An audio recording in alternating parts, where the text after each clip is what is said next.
Nah, garam meja atau garam yang seperti ini ya. Nah, ini dia guys.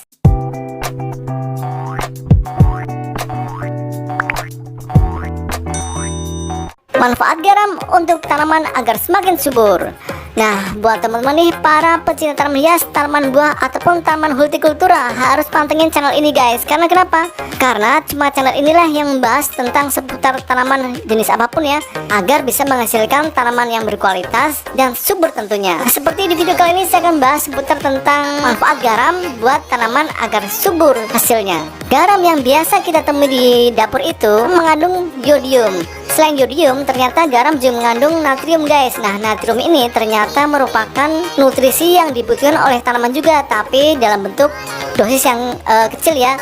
Natrium ini masuk dalam kategori nutrisi mikro, dan unsur hara mikro ini seperti halnya contohnya yaitu kalsium, natrium, boron, dan lain sebagainya.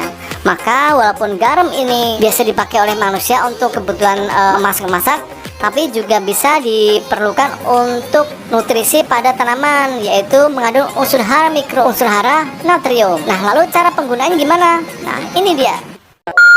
Di depan saya ini ada tanaman hias aglaonema dan air bersih sebanyak 1 liter yang akan saya pakai uji praktek untuk video kali ini, yaitu untuk manfaat garam pada tanaman hias. Bisa juga dipakai untuk tanaman-tanaman yang lainnya ya. Lalu di tangan saya ini ada garam ya.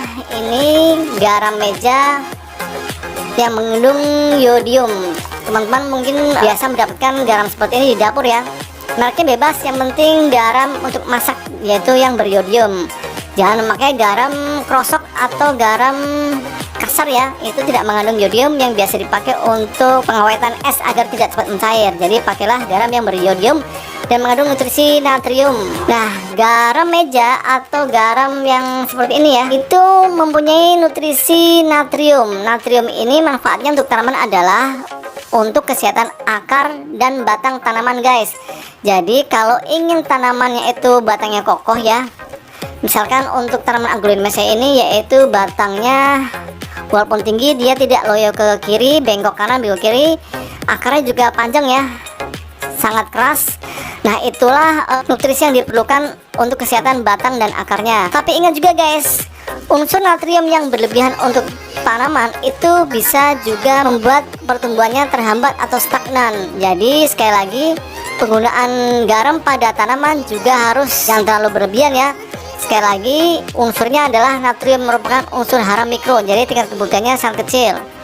So, penggunaan garamnya pun kita harus sesuai dosis, jangan kelebihan yang ada nanti tanamannya bisa terganggu ya, pertumbuhannya bisa stuck. Nah, dosis aman yang dipakai untuk kebutuhan tanaman ini berapa sih? Nah, untuk penggunaan garam ini bisa dipakai 2 cara ya. Cara yang pertama yaitu langsung ditaburkan ke bagian media tanam. Nah, seperti ini contohnya ya. Ini untuk garam yang ditaburkan penggunaannya adalah 3 gram untuk 1 pot seperti ini. Misalnya seperti ini ya, perempat berarti ya sekitar seujung ya. Nah, ini dia guys, cukup segini aja. Ini bisa ditaburkan langsung di bagian permukaan media tanam di sekitar samping-samping pot seperti ini. Atau dengan cara yang kedua, dilarutkan. Untuk dilarutkan ini kita bisa menggunakan air 1 liter seperti ini ya, air 1 liter seperti ini. Lalu untuk garamnya adalah setengah sendok makan. Nah, ini contohnya. Nah, ini dia ya, setengah sendok makan. Bisa dilarutkan, lalu kita aduk sampai larut untuk garamnya. Jadi sekali lagi, cara penggunaan dosisnya juga berbeda pula, berbeda-beda dari segi cara penggunaannya. Kalau dilarutkan adalah setengah sendok makan untuk air 1 liter, dan kalau ditaburkan langsung ke media tanam adalah 1/4 sendok makan. Nah, itu ya, sudah larut. Nah, kalau sudah larut kita bisa menyiramnya ke bagian permukaan media tanam. Kita bisa menyiramnya sedikit aja ya di bagian media tanam atau perakaran di tanaman yang ingin kita rawat dengan media garam. Nah, lalu metode penggunaan garam ini berapa kali sih diberikan pada tanaman? Untuk yang ditabur ini kita bisa memberikannya sebulan sekali. Lalu untuk yang disiram kita bisa menyiramnya per 2 minggu sekali. Oke, paham ya untuk perbedaan dari metode penggunaan yang ditabur ataupun yang dilarutkan. Tapi ingat ya, karena ini unsurnya unsur mikro dan itu manfaatnya untuk kesehatan batang dan akar.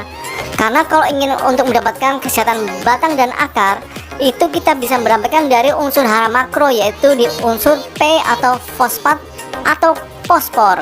Nah, fosfor dan fosfat itu merupakan unsur hara makro yang sangat besar kebutuhannya untuk kesehatan akar dan batang juga, dan itu bisa didapatkan dari pupuk apa? Ini dia. Tara. Nah, ini dia ya guys, pupuk yang saya mempunyai. Nah, ini dia guys, pupuk yang saya punyai yaitu MKP dan pupuk SP36. Ini bedanya apa dan persamaannya apa? Nah, ini persamaannya adalah sama-sama pupuk yang merupakan unsur P-nya atau fosfornya di nilai yang tinggi. Jadi ini merupakan pupuk tunggal ya. Kalau ingin mendapatkan kesehatan batang dan akarnya itu lebih sehat, selain natrium juga bisa didapatkan dari kedua pupuk ini guys, karena memiliki unsur makro yaitu fosfat ataupun fosfor.